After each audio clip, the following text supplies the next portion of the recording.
Buen día, hermanos, que el Señor les bendiga y que el Señor nos bendiga en esta mañana por medio de su palabra, esa palabra fiel, esa palabra verdadera, esa palabra que hace cambios en nuestra vida. Que sea la palabra del Señor la que el día de hoy pueda hacer en nosotros alguna diferencia en el momento que salimos de este lugar. Quisiera que me acompañara a orar para que así sea. Nuestro Dios, te damos gracias, Señor, por poder estar congregados en esta mañana. Gracias te damos, Señor, porque nos das un lugar tan especial para que juntos como hermanos podamos disfrutar, Señor, de la comunión unos con otros. Que podamos también disfrutar, Señor, de el compañerismo, Señor, de la coinonía, Padre, que tú permites que tengamos, Señor, en un mismo espíritu, que es el espíritu tuyo, Señor, morando en nuestros corazones. En este momento, Señor, oramos para que sea tu palabra, Señor, la que hable a nuestra vida, Padre Santo, y pueda hacer el efecto, Señor, que como ella misma dice, Señor, se pueda convertir en una espada, Señor, de dos filos que pueda penetrar hasta lo más profundo, Señor, de nuestro ser y poder, Señor, de veras lograr cambiar para tu gloria y tu honra. En el nombre de Jesucristo oramos. Amén. Vamos a hacer algunos recordatorios, hermanos. Tenemos ya algunos domingos de estar estudiando en este tiempo la primera carta de Pedro. Y se platicó de quién era el escritor y quiénes eran los destinatarios. Fue escrita para los cristianos que debido a la persecución se habían dispersado en el Ponto, en Galacia, en Capadocia, en Bitinia, en Asia, llamados los expatriados, porque no estaban en su lugar de origen, sino que ellos estaban debido a la persecución.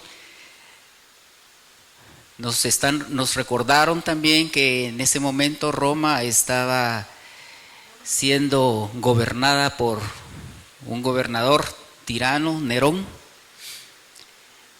Y entonces había un proceso de extender, de expandir el reino de Dios, pero a través de la tribulación de muchas personas que no estaban en su lugar.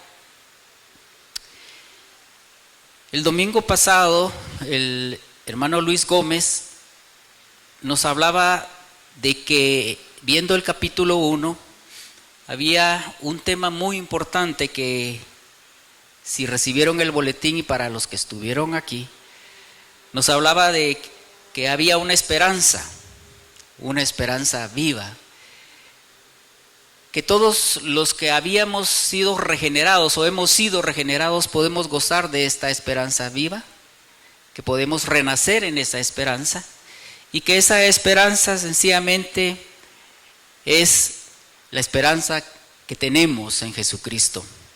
Es una esperanza viva por estar en el Cristo resucitado. Es una esperanza segura porque consiste en una esperanza, en una herencia futura, la cual es incorruptible, inmaculada e inmarcesible, que es la esperanza del cristiano y que consiste en la salvación eterna, la que todos nosotros vamos a gozar con Cristo Jesús, y que es la esperanza del cristiano que le permite tener gozo aún en las circunstancias más difíciles, como son las pruebas que vienen a nuestra vida. Hablamos de esa esperanza que está en el capítulo 1. Pero también hablamos que esta vida de esperanza también se evidencia, y nosotros tenemos que evidenciarla, en una vida de santidad. La vida de santidad, ¿se recuerdan que él mencionó el versículo 13, en donde decía que tenemos que ceñirnos nuestros lomos? Él lo dijo con otras palabras, ¿verdad? Que nosotros no estamos muy acostumbrados aquí a utilizar y nos llama la atención. Dice que debemos de socar esos lomos, apretar, ceñir, ajustar esos lomos, pero son los lomos del entendimiento. Y que debemos ser santos en nuestra manera de vivir, porque así se evidencia esa esperanza viva que tenemos nosotros los que hemos nacido de nuevo. Es importante mencionar esto porque en el capítulo 2, que es el que vamos a ver, yo sí quisiera por favor que abrieran entonces su Biblia quienes todavía no están ahí. En el capítulo 2 de la carta, de la epístola de Pedro.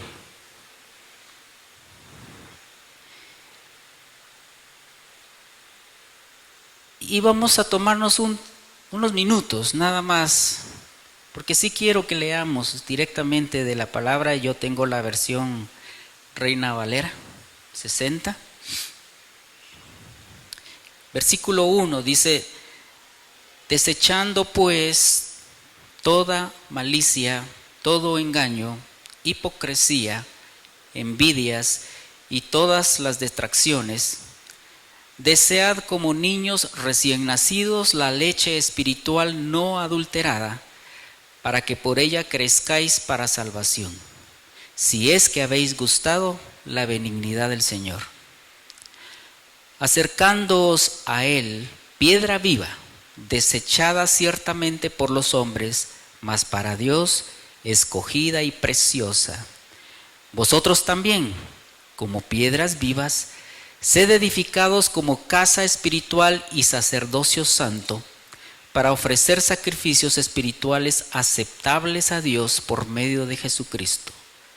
Por lo cual también contiene la Escritura: he aquí, pongo en Sión la principal piedra del ángulo, escogida, preciosa, y el que creyere en él no será avergonzado.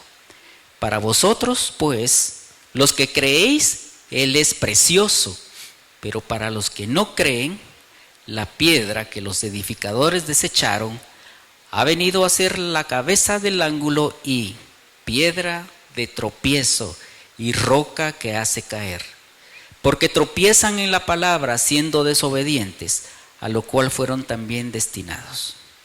Mas vosotros sois linaje escogido, real sacerdocio, nación santa, pueblo adquirido por Dios, para que anunciéis las virtudes de aquel que os llamó de las tinieblas a su luz admirable.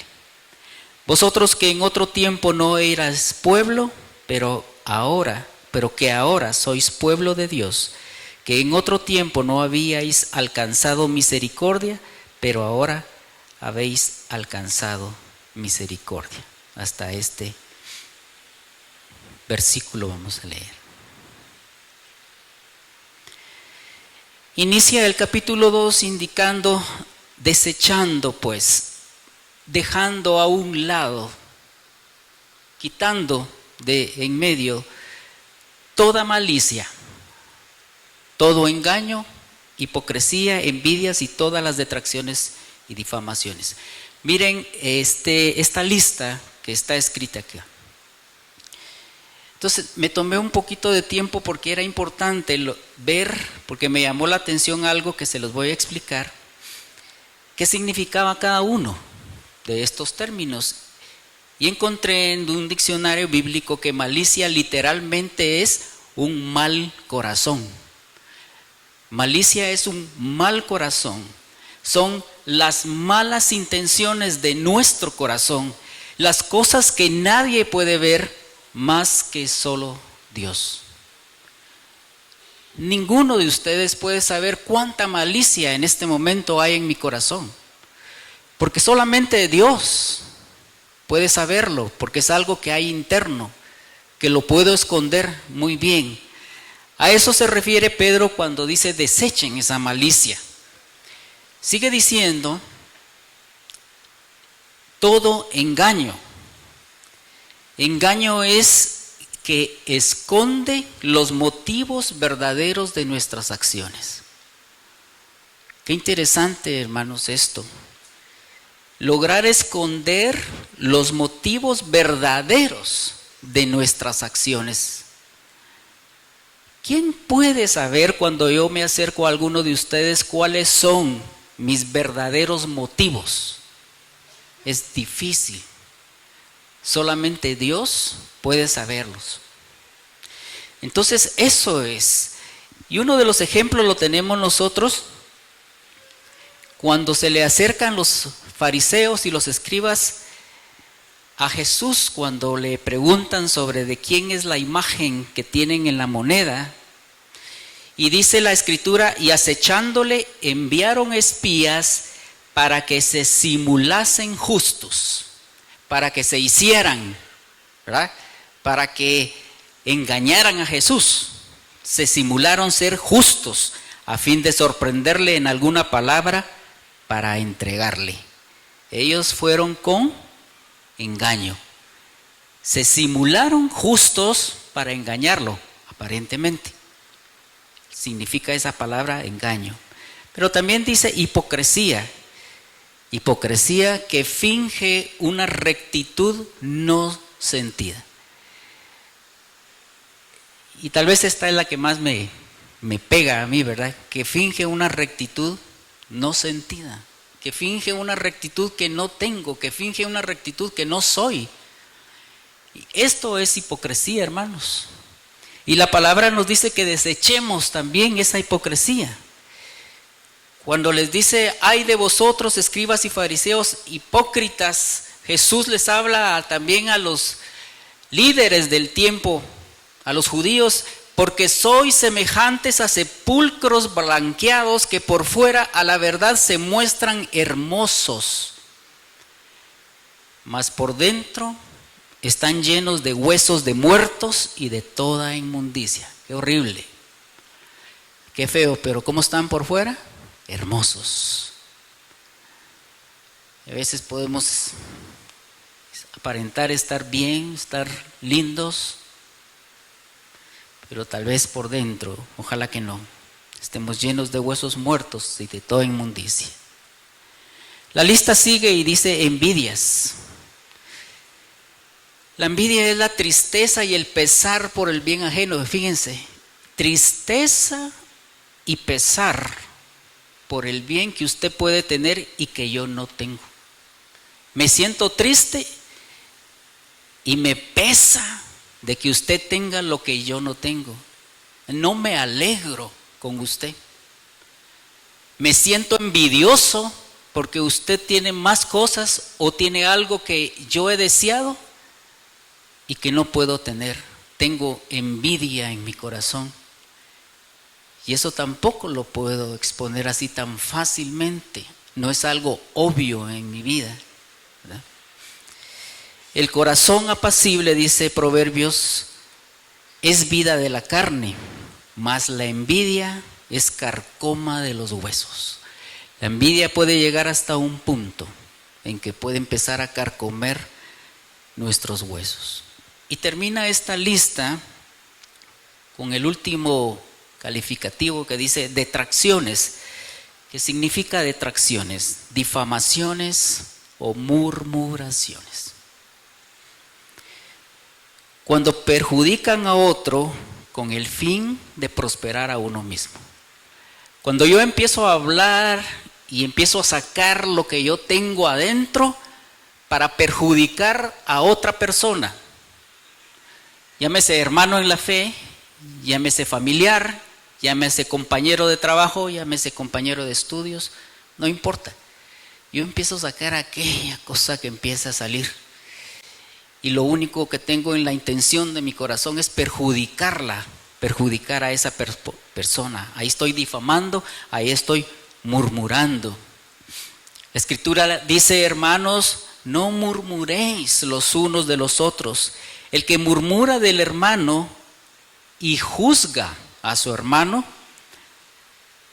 oigan, esto es fuerte, murmura de la ley y juzga la ley. Si tú juzgas a la ley, no eres hacedor de la ley, sino juez. El pecado de Adán y Eva fue convertirse en jueces. Cuando llega Satanás y Dios ya había dado la orden en el Edén, les había, de esa fruta del árbol de la ciencia del bien que está en medio del huerto no vas a comer, porque el día que de ella comas vas a morir. Pero llega Satanás, dice que era el más astuto de todos los seres que estaba por ahí, y se le acerca a Eva y le dice, con que Dios te ha dicho que el día que comas de esa fruta, pues no, lo que va a pasar es que ese día tus ojos serán abiertos. Y dice que comió y le dio a Adán, que también comió. ¿En qué se convirtieron ellos?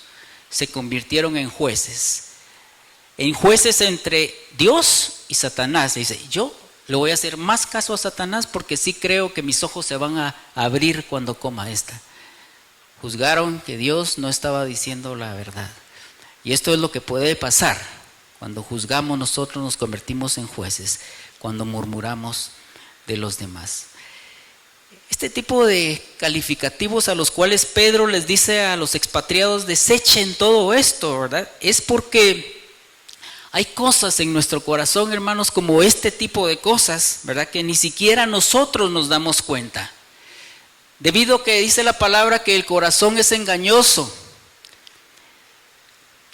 más que todas las cosas, y perverso, ¿quién lo conocerá? Muchas veces pensamos nosotros estar bien, estar dentro de la línea de lo que Dios está pidiéndonos, estar haciendo su voluntad, pero yo creo que debemos de tomarnos un tiempo para recapacitar y pedirle al Señor que el Espíritu Santo nos diga cómo estamos, que estamos caminando, estamos haciendo tu voluntad, Señor. ¿Qué de esta lista puedo yo quitar? ¿Puedo trabajar en ella? Estas actitudes no son parecidas a otras que también nos manda la palabra y dice, quítense de vosotros toda maledicencia, o sea, oírlos decir una mala palabra. Yo a ninguno de ustedes he oído, sinceramente, decir una mala palabra. Ya cambiamos en eso, los que las decían. He oído gritar, pero tal vez no en el sentido de quítense de vosotros toda gritería, ¿verdad? No roben, el que robaba no robe, no hurte más, sino trabaje. ¿Verdad? No sea corrupto. Eso significa tenga cuidado si usted está en un puesto político y está en el gobierno. Esas son cosas evidentes, pero las del engaño, la hipocresía, la detracción, esos están más en nuestro corazón. Por esa razón es que en el capítulo 2 Pedro le dice, desead como niños recién nacidos la leche espiritual no adulterada, para que por ella crezcáis para salvación. ¿Cuál es la leche espiritual a la cual se está refiriendo aquí Pedro? La leche espiritual es la palabra del Señor. Esa es la leche de la cual nos manda Pedro que deseemos. Y la verdad es que cuando uno se pone a pensar, un recién nacido desea la leche espiritual. Solo pónganse a pensar. Un recién nacido, 24 horas de vida, 2 días de vida. ¿Desea la leche espiritual? ¿Desea la leche, mejor dicho, natural? No espiritual, porque él no sabe leer, a menos que le estemos hablando y diciendo textos desde el principio, pero no. La leche natural, perdón. La verdad es que él no desea la leche natural. Él desea comer. Si por alguna razón la mamá está enferma, no pudo salir del hospital y el niño está pegando de gritos, y llega la abuelita y le prepara una pacha, de agua de arroz, de agua de cebada, de agua pura, de agua con miel, de agua de anís, de tomillo, lo que quieran ustedes, ese niño solo abre la boca y empieza a jalar. Acá cuando habla de desear como niños recién nacidos, la leche espiritual es la palabra de Dios, pero le añade un calificativo: no adulterada. Esa leche que nosotros tenemos que desear como niños recién nacidos tiene que ser una leche espiritual no adulterada. Cuando uno le pregunta a la mamá, mire cómo le está dando, fíjese que yo no tuve leche, yo no me la pude sacar, él te estoy dando una pacha. ¿En qué la prepara? Agüita con azúcar. No, señora, no se le debe echar azúcar al agua con que prepara, si es que no le pudo dar, ¿verdad? Porque ya adultera la preparación, ya no es lo mismo, ¿verdad? Ya no tiene las mismas propiedades nutritivas. Obviamente la mejor leche es la leche materna, vale el comercial, para todos, ¿verdad? ¿Para qué? Para que por ella crezcáis para salvación. Esto no se está refiriendo a que vamos a perder la salvación, sino que, hermanos, estamos en el proceso de crecimiento, todos los que estamos aquí, para salvación, para esa salvación que habla en el capítulo 1 de Primera de Pedro. Tenemos esa herencia, pero tenemos que estar creciendo en ella. Y esta leche adulterada, hermanos, es la que nosotros debemos de estar tomando, deseando ahí y necesitando como los recién nacidos, que sea no adulterada.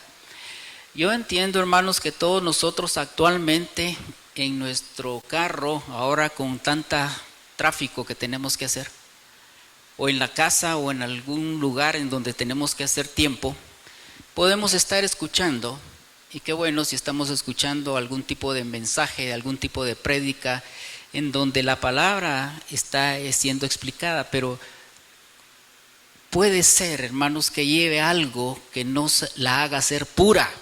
Puede ser que lleve algo que la adultere y tengamos cuidado con eso.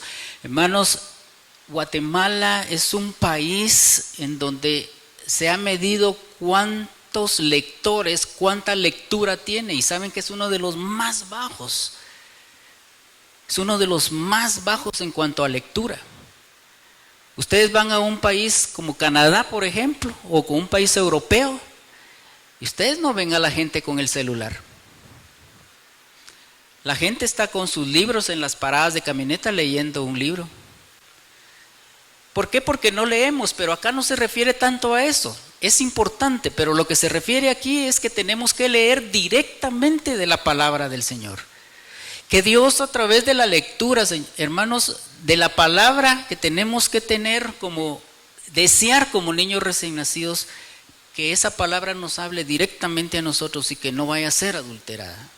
Podemos continuar escuchando mensajes, pero tenemos que examinar y filtrar el mensaje a la palabra, a la luz de la palabra del Señor. Y eso nos va a hacer crecer entonces para salvación. Versículo 3 dice: si es que habéis gustado la benignidad del Señor. Si yo hiciera la pregunta en esta mañana, ¿cuántos de ustedes han gustado la benignidad del Señor? Podría decir que el 99.9% hemos gustado esa benignidad del Señor. Ahora que oía a Dani anteriormente cuando él nos contaba cómo le había ido en Venezuela, yo decía, Guatemala es un país privilegiado, sinceramente. Hermanos, tenemos a nuestro alcance, si se me antoja desayunar algo y puedo tener el medio, tal vez no para ir a un restaurante, pero por lo menos para ir a la tienda a comprar algo que se me antojó. Si yo quiero movilizarme, tengo el transporte público, puedo alquilar un Uber, un taxi, si no tengo vehículo, o puedo usar mi vehículo para movilizarme. Solo paso a la gasolinera más cercana que está re cerca de mi casa. Pero en otros países no hay eso, no existe. tal vez vale la pena, ¿verdad? A mi consuegro, al papá de Daniel, le hicieron una resonancia magnética porque era necesaria para ver cómo estaba progresando el páncreas que habló Daniel, ¿verdad? Mira, le decía yo, ¿y allá cuánto cuesta una resonancia magnética? 43 sueldos, 45 sueldos, 45 sueldos, 12, 24, 36, 48, casi 4 años de salario. Eso es lo que le cuesta.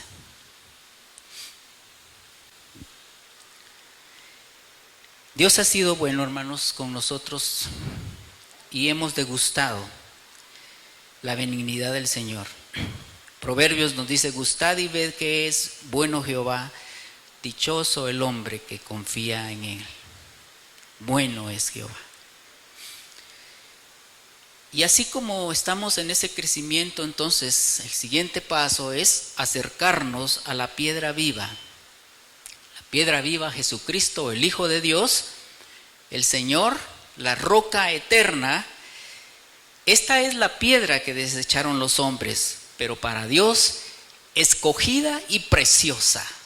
Jesucristo es escogido y precioso para Dios, como debería de ser para nosotros. Si para Él es precioso Jesucristo, la roca, la piedra, para nosotros también debería de ser. Él es la roca de nuestra salvación. Mi carne y mi corazón desfallecen, mas la roca de mi corazón y mi porción es Dios para siempre. Salmo 73, 26. Pero así como nos debemos de acercar nosotros a la piedra viva, debemos de también ser piedras vivas para ser edificados como casa espiritual y sacerdocio santo, para ofrecer sacrificios espirituales aceptables a Dios por medio de Jesucristo. El lugar en donde estamos reunidos en esta mañana es el lugar que Dios nos ha dado para que podamos congregarnos. Aquí están varias sillas,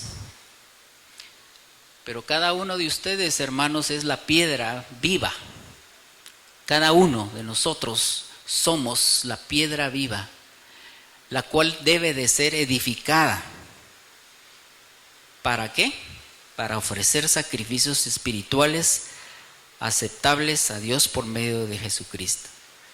Piedras vivas, iglesia gloriosa, redimida por la sangre de Cristo, no un edificio muerto, sino un sacerdocio santo. Sacrificios espirituales. ¿A qué se referirá este término? Sacrificios espirituales. Siempre me lleva a la escritura, a Romanos 12:1, siempre. Así que, hermanos, os ruego por las misericordias de Dios que presentéis vuestros cuerpos en sacrificio vivo, santo y agradable a Dios. ¿Por qué? Ese es vuestro culto racional. Linda la alabanza de hoy en la mañana, las cosas que podemos hacer trabajando para el Señor, pero lo que nos pide es nuestra vida, nuestro ser. Que nos convirtamos nosotros en el sacrificio, en el culto racional para Él. A esta piedra preciosa, para los que creemos, para los que la consideramos, pero para otros que la desechan, se convierte en piedra de tropiezo y roca que hace caer. Porque tropiezan en la palabra, siendo desobedientes, a lo cual fueron también destinados. Dios ya tenía planificado esto, que aquellos que no se acercaban y no consideraban que Jesucristo era la roca preciosa y escogida, ya estaban destinados a eso. En el versículo 1 del capítulo 1 dice que según la presciencia de Dios, ¿verdad? Dios ya sabía esta cosa. Pero nosotros, versículo 9, ¿qué somos? linaje escogido, real sacerdocio, nación santa, pueblo adquirido por Dios, para que anunciéis las virtudes de aquel que os llamó de las tinieblas a su luz admirable. Somos una etnia, somos una raza escogida por Dios. Somos sacerdotes, sacerdocio santo. Somos un pueblo adquirido por Dios con un propósito, para que anunciemos las virtudes de aquel que nos llamó de las tinieblas a su luz admirable. Yo espero que la mayoría de los que estamos aquí estemos caminando y estemos en la luz, no en tinieblas. Acá si no hay grises, hermanos, no debería. O hay luz o hay tinieblas. Nosotros debemos de andar en esa luz para que anunciemos a ese que nos llamó de esas tinieblas a su luz admirable. La iglesia debe de ser la luz del mundo, y una luz dice que no se esconde debajo de una mesa, sino que alumbra a todos. Cuando estamos hablando de esto, yo me hago la pregunta: ¿qué tanto estoy yo iluminando y qué tanto yo estoy alumbrando el lugar en donde yo trabajo? ¿Qué tanta cuenta se han dado las personas que me rodean de que yo soy un hijo de Dios, que yo tengo el Espíritu de Dios en mi vida y que estoy alumbrando el lugar en donde estoy? Esa es la luz, hermanos, que nosotros tenemos que dar. Una luz en donde predomina la oscuridad, debe de ser alumbrada. Y nosotros somos llamados a ser esa luz. Aquellas personas que anunciamos, ¿verdad?, las virtudes de ese Dios tan grande que nos sacó de esas tinieblas a su luz. El versículo 10 dice: vosotros que en otro tiempo no erais pueblo, pero que ahora sois pueblo de Dios. Nosotros no éramos pueblo de Dios, ahora somos pueblos de Dios por medio de la herencia que Dios nos da en Jesucristo, esa herencia viva que tenemos. Nosotros que en otro tiempo no habíamos alcanzado misericordia, pero ahora habéis alcanzado misericordia. Claro, gracias a Dios por eso, hermanos, gloria a Dios por esto. Y hay gratitud en nuestro corazón. Pero hermanos, no olvidemos, yo quisiera que fuéramos al pasaje de Romanos, capítulo 11.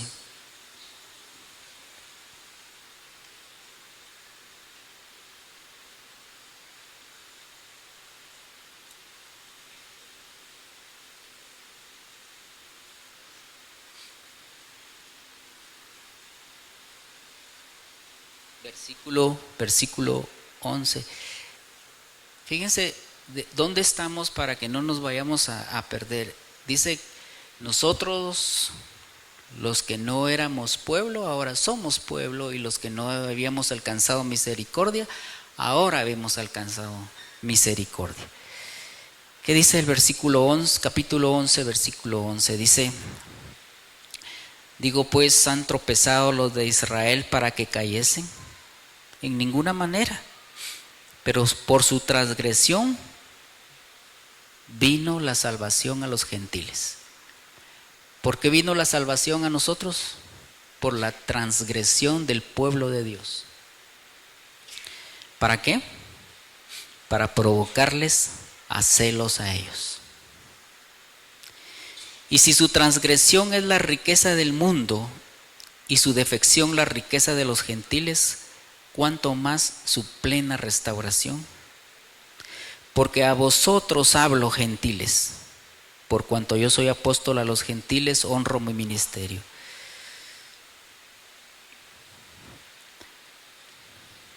Vamos a versículo 17 de Romanos 11. Dice, pues si alguna de las ramas fueron desgajadas y tú siendo olivo silvestre has sido injertado en lugar de ellas y has sido hecho participante de la raíz y de la rica savia del olivo, no te jactes contra las ramas. Y si te jactas, sabe que no sustentas tú a la raíz, sino la raíz a ti. Pues las ramas, dirás, fueron desgajadas para que yo fuese injertado. Bien, por su incredulidad fueron desgajadas, pero tú por la fe estás en pie. No te ensoberbezcas, sino teme. Cuando nosotros nos caigamos en la realidad, estamos en el reino, tenemos esta esperanza viva, hermanos, tenemos un lugar celestial, vamos a pasar la eternidad con el Señor. Esa es una realidad. Pero también pensamos, hermanos, que es solamente la pura misericordia de Dios la que no nos ha consumido, porque nunca ha decaído su misericordia. Y por último, hermanos, entonces acerquémonos a la piedra viva que es Jesucristo. Él es la piedra del ángulo que muchos edificadores desecharon, pero nosotros no. Para nosotros también tiene que ser una piedra viva, preciosa y escogida por Dios. Antes de empezar la reunión, los que estábamos ya acá, Juanito leyó una escritura y me llamó la atención en Efesios 2, él leyó Efesios 2 del 11 al 22, pero hay un versículo que me llamó mucho la atención y que tiene que ver con esto que estoy hablando. Y dice el versículo 20, edificado sobre el fundamento de los apóstoles y profetas, siendo la principal piedra del ángulo, Jesucristo mismo. 21, en quien todo el edificio bien coordinado va creciendo para ser un templo santo en el Señor. Hermanos, una advertencia en el nombre de Jesús, de verdad. Dice que estamos edificados sobre el fundamento de los apóstoles y profetas.